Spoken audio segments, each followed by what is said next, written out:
For years, everyone assumed Osama bin Laden would live out his days or die in the rugged mountains along the Afghan border. For all intents and purposes, he was killed in the suburbs, less than 40 miles from where the president of Pakistan lives.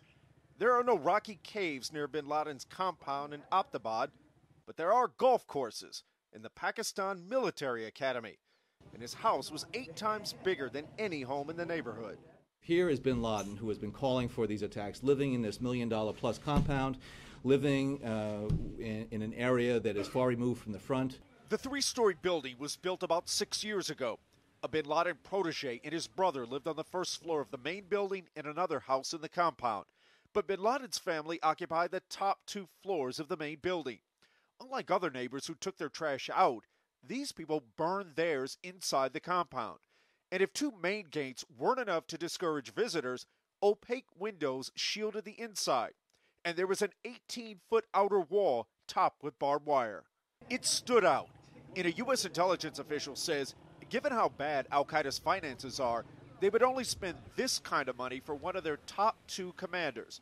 So in effect, bin Laden was the engineer of his own destruction. The end began with 4 U.S. military helicopters and 24 commandos arriving overhead. When some of the Navy SEALs landed on the ground, the assault teams stormed the compound. They're going room to room, very methodical, engaging targets and, completing the mission. But it's a really intense, personal, up close and personal type of operation. But high above, multiple American planes and drones were in the air, ready to help the team if needed. CIA Director Leon Panetta was quarterbacking the mission in secure radio contact with the assault team commander. But back at the White House, the president's national security team was anxiously watching video from the site. The minutes passed like days, and the president was very concerned about the security of our personnel. This ABC News video shows the aftermath inside the compound. 1 woman died in the firefight.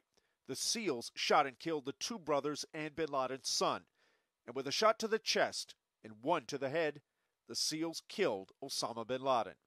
They identified his body and took it with them as they left the compound. There was a tremendous sigh of relief that what we believed and who we believed was in that compound actually was in that compound and was found. But there was one final decision. One of the U.S. helicopters was in trouble and had to land. The team made the call to destroy it there on the ground and hustled the women and children away before blowing up the aircraft. It took 40 minutes in and out of the compound, but some of that time was spent collecting papers and material, what one U.S. official calls a robust amount of intelligence that they hope to exploit and use to track down other members of al-Qaeda. Chris Lawrence, CNN, The Pentagon.